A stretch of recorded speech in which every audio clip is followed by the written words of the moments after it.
Hey guys, welcome back to my YouTube channel Nerdyish. और मैं फिर से लौटा है अपने एक और नए यूट्यूब वीडियो के साथ। और अगर आप थंबनेल देख के इस वीडियो में आए हो ना, तो आप एकदम सही जगह पे आए हो। और आज के वीडियो में मैं बताने वाला हूँ कि कैसे कैसे लोकी एपिसोड 6 के बाद एमसीयू का टाइम ट्रैवल का जो रूल्स है, टाइम ट्रैवल के जो रूल्स है वो चेंज हो चुके हैं टोटली। और जो एंड गेम में टाइम ट्रैवल के रूल्स है ना, वो अभी फॉलो नहीं होने वाले हैं एमसीयू में। अभी जो नए टाइम ट्रैवल के रूल्स बने ना, मैं वो सारे टाइम ट्रैवल के रूल्स आपको बता दूंगा। एक तरफ से ये मेरी थियोरी है, और ये थियोरी मैं बोलता हूँ 99.9% राइट होने वाली है। अगर 0.01% नहीं हुई ना, ज़्यादा कुछ बोलना मत, सब्सक्राइब कर देना। मिलते हैं इंट्रो के बाद।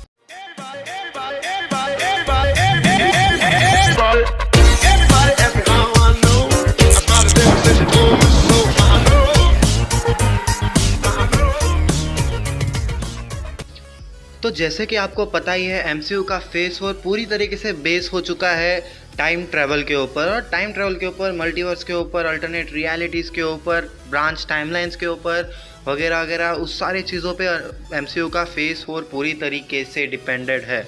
तो आज के वीडियो में मैं वही बताने वाला हूँ कि कैसे कैसे एमसीयू का पुराना वाला टाइम ट्रैवल रूल्स काम करते थे और अभी वाले टाइम ट्रैवल रूल्स कैसे काम करते हैं। और ये सारे चीज़ें जाके जुड़ने वाली है स्पाइडरमैन नो वे होम से and Doctor Strange Multiverse of the Madness से। Doctor Strange in the Multiverse of Madness से। अरे यार, हो जाता है कभी कभी, ठीक है। तो एमसीयू में आज तक टाइम ट्रैवल कैसे होता था? एमसीयू में टाइम ट्रैवल कैसे होता था? हमें कहा गया था एवेंजर्स एंड गेम में कि अगर तुम टाइम में पीछे जाओगे तो तुम अपने फ्यूचर को चेंज नहीं करोगे, तुम उस टाइमलाइन से, उस वक्त से एक ब्रांच टाइमलाइन बना दोगे, और फिर बाद में जो तुम्हारा फ्यूचर है वो तुम्हारा पास्ट बन जाएगा, और तो जो तुम्हारा पास्ट है वो तुम्हारा प्रेजेंट बन जाएगा। हाँ, ये थोड़ा कॉम्प्लिकेटेड है। एंड गेम जिसने देखी होगी उसको थोड़ा बहुत तो समझ में आया होगा, बट इन द बेसिस ऐसा होता है कि अगर हम टाइम ट्रेवल पीछे करें और अगर हम वहाँ पे जाके कुछ भी छेड़छाड़ करें ना, तो वो एक अल्टरनेट रियलिटी बना देगा, एक अल्टरनेट टाइमलाइन बना देगा, जो टाइमलाइन अलग से अपनी चलती रहेगी और उसके अंदर वो चेंजेस हो चुके होंगे। बट जो मेन टाइमलाइन है उस टाइमलाइन में वो चेंजेस नहीं होंगे, वो चेंजेस अल्टरनेट टाइमलाइन में होंगे, और वो एक ब्रांच टाइमलाइन ऐसा एकदम झाड़ के ब्रांच की तरह निकलता रहेगा। सो बट उसको रिवर्स किया जा सकता है, और जो अपना टीवीए का यही काम है, उस ब्रांच टाइमलाइन को रिवर्स करना या फिर रीसेट कर देना या फिर ख़त्म कर देना। सो इन द सेंस एमसीयू में भी अब आप बोल रहे होंगे कि अगर टाइमलाइन ऐसे बनते हैं और टीवीए सबको अरेस्ट करते हैं, उन्होंने लोकी को अरेस्ट किया, तो उन्होंने एवेंजर्स को क्यों नहीं अरेस्ट किया?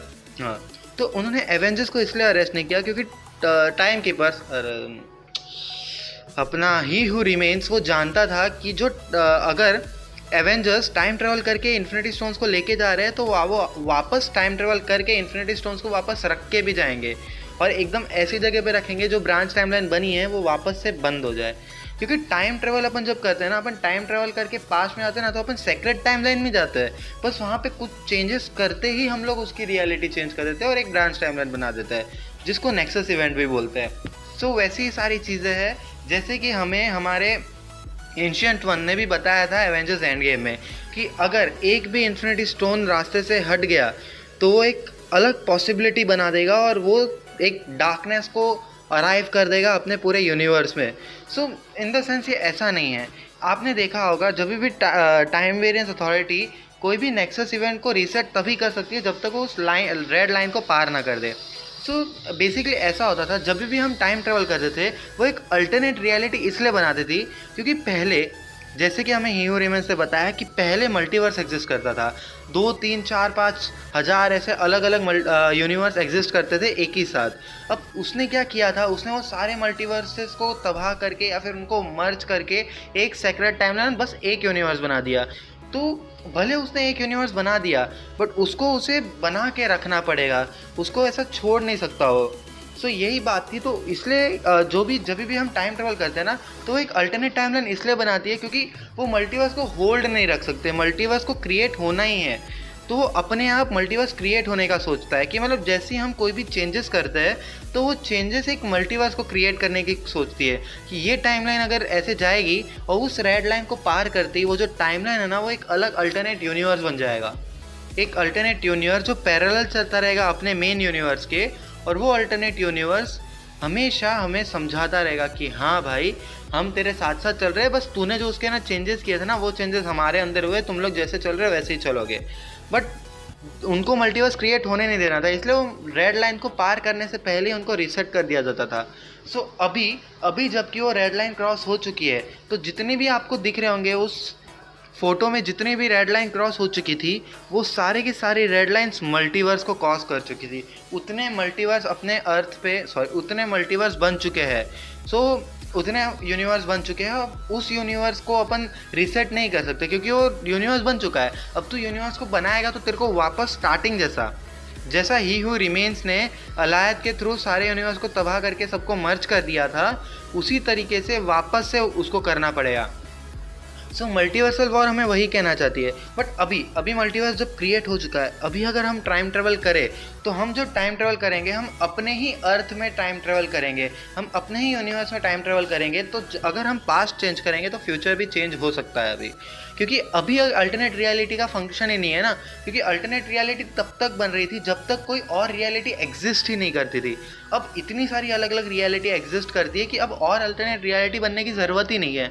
इसीलिए अगर हम टाइम ट्रेवल करें तो वो अफेक्ट अपने फ्यूचर को करेगा।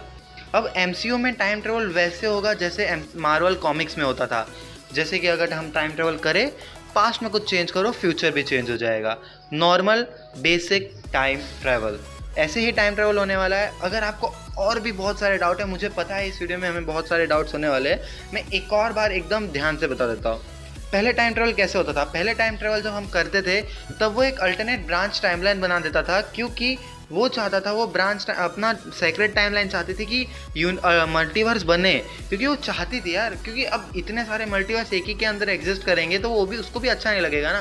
तो वो चाहती थी मल्टीवर्स बने, इसलिए वो अल्टरनेट रियलिटी बनती थी। और वो अल्टरनेट रियलिटी कुछ टाइम तक अगर वो अल्टरनेट रियलिटी चलती रहती तो वो मल्टीवर्स को कॉज कर देती। और अब जबकि मल्टीवर्स कॉज हो चुका है तो वो अल्टरनेट रियलिटी का फंक्शन ही खत्म हो गया। अब अल्टरनेट रियलिटी बनेगी ही नहीं, क्योंकि इतनी सारी पहले से एग्जिस्ट करती है, अब और बनने की ज़रूरत ही नहीं। तो बस अभी अगर हम पास्ट को चेंज करेंगे ना, तो फ्यूचर ऑटोमेटिकली चेंज हो जाएगा। उम्मीद करता हूँ कि आप सबको समझ में आ गया होगा कि कैसे नए टाइम ट्रेवल रूल्स फॉलो होते हैं। और फिर भी अगर आपको कोई भी डाउट हो ना, तो आप कमेंट सेक्शन में बिना झिझक के पूछ सकते हैं, और उसका आंसर मैं डेफिनेटली दूंगा। आप जितने कमेंट करोगे उतनों का आंसर्स मिलता है, मैं हर कमेंट का रिप्लाई देता हूँ। और वीडियो को लाइक करो यार, आप सब्सक्राइब नहीं करते, लाइक नहीं करते यार, ऐसा क्यों यार? व्यूज़ आते हैं बट लाइक नहीं आते। वीडियो देख रहे हो तो लाइक ज़रूर करना अगर पसंद आया हो तो, और शेयर कर देना, एंड सब्सक्राइब तो कर ही देना। That's it for today guys. मिलते हैं किसी और दिन किसी और नए तड़कते फड़कते टॉपिक के साथ। Okay bye.